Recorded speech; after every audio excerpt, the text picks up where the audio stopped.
Narcissists come in all shapes and sizes, but the situation becomes quite difficult when your partner is one of these people. The term often brings to mind a self-absorbed individual, but the personality disorder covers far more than that. Hello and welcome to our channel. Today, we're going to tell you how you can find out whether your partner is a narcissist. Make sure to watch until the end of the video. Let's dive into it. Let's begin by describing what exactly is a narcissist personality disorder.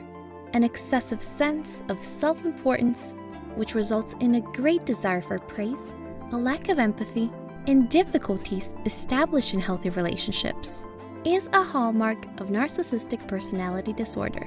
One common myth regarding narcissism is that since they believe they are better than others, narcissists have great self-esteem. This can be true. A narcissist's pretense of grandeur is just that, a pretense. Low self-esteem is a common problem for narcissists, and even the smallest criticism can shatter their fragile ego, leading to what is known as a narcissistic injury. Watch out if you're the one who started it. A narcissist will try to punish you through a variety of methods, such as gaslighting, which involves getting you to doubt reality, silent treatment, getting angry with you, projecting, and assigning responsibility to others. Now, let us talk about some of the indicators of these individuals. Overly concerned with their appearance. Their exaggerated sense of self-worth is a well-known trait of a narcissist. But even though they might also do this goes beyond just continually gazing at oneself in the mirror and thinking how gorgeous they are. Narcissists often spend a lot of time caring about how others see them, even though they may be deeply concerned about their physical appearance.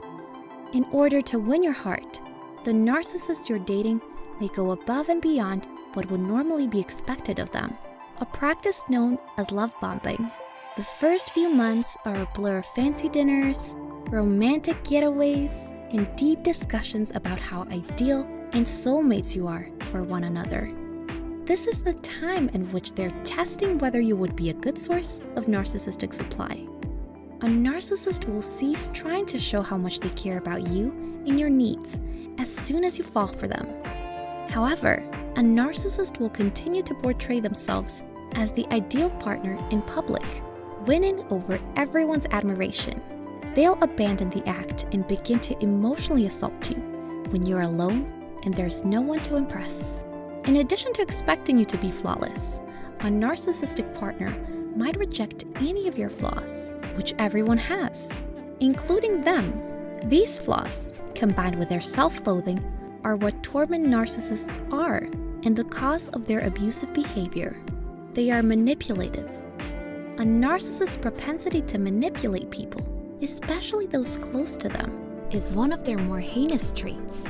They have such a strong desire for adoration that they will do practically anything, no matter how cruel, to get it. When you take care of yourself and go against their wishes, a narcissist may try to control you by making you feel guilty. To keep you feeling trapped in the relationship, they could outright insult you. For instance, a narcissist may claim that you are so obese, ugly, stupid, etc., that no one else will want you. Additionally, narcissists may gaslight you by telling you the lies out loud, which will make you doubt what you already know to be true, that there is something off with them in your relationship. It's for this reason that you should never doubt your instincts, something that a narcissist would rather you avoid doing. They are cold. A narcissist may not express emotion the same way a person who is not a narcissist would, making them come off as cold as a result. When in a romantic connection with a narcissist, you can find yourself opening up about a difficult topic only to feel abandoned by your partner. When you would expect them to show warmth, they are reserved or don't respond. As an alternative, a narcissist may approach making decisions totally rationally and without regard to emotion. Because they're not as moved as you would be, they might overlook your feelings. Last but not least, narcissists frequently use the manipulative strategy of going back and forth with a relationship. They may also use coolness as a form of discipline. They hog the conversation. People who have NPD tend to exaggerate their accomplishments and expect to be seen as superior because they have an overinflated sense of their own worth. According to psychotherapist Jacqueline Kroll, LCSW of Mind Rejuvenation Therapy, narcissists enjoy continually bragging about their own successes and achievements with grandeur. They act in this way because they believe they are smarter and superior to everyone else, and it also gives them an air of self-assurance. In these anecdotes, narcissists frequently overstate their skills and exaggerate their accomplishments in order to get the admiration of others. Additionally, they're talking too much about themselves to pay attention to you.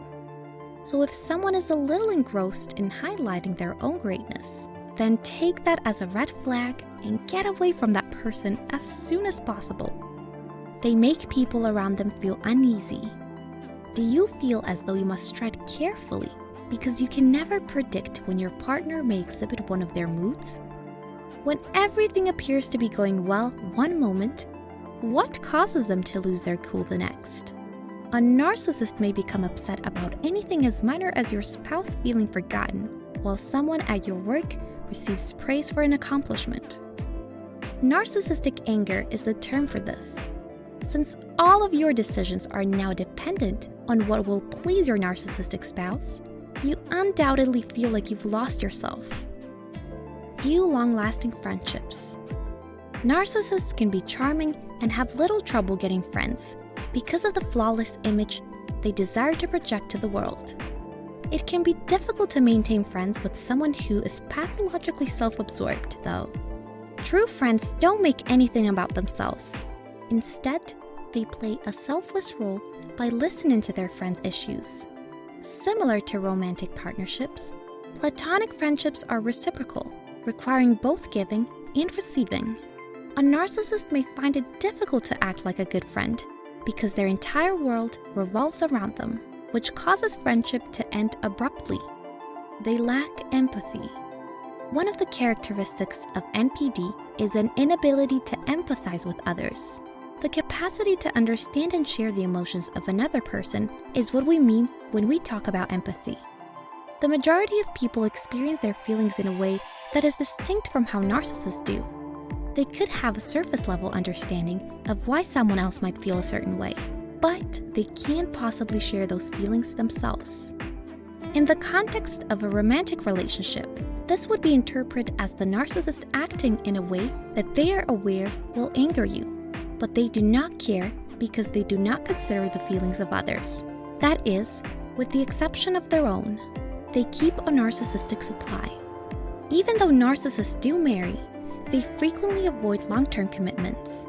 Narcissistic supply, also referred to as a narcissistic harem, is a term used to describe people who are frightened of committing, who like to maintain a lot of romantic partners close by, in case one of them starts making demands that the narcissist can't and won't meet. The narcissist typically withdraws from utilizing one of their manipulation techniques or vanishes when that occurs. The relationship can be effectively reset to a level where both parties are comfortable when the narcissist reappears suddenly, exactly as they did before, and successfully draws their target back in. The target usually learns from their mistakes and will hold off on making demands the next time. If they do, the punishment usually gets worse. The narcissist vanishes for a longer period of time, the verbal abuse gets worse, etc. It gets more difficult to end the cycle permanently the longer it goes on. Because of this, the greatest defense against a narcissist is to avoid them entirely and practice what is known as no contact. No contact entails exactly what it sounds like. No phone calls, texts, visits, drive-bys, or social media stalking on your part. It also implies that you should not think back on them at all, no matter how hard the narcissist attempts to attract your attention. So that is all the time we had today, folks.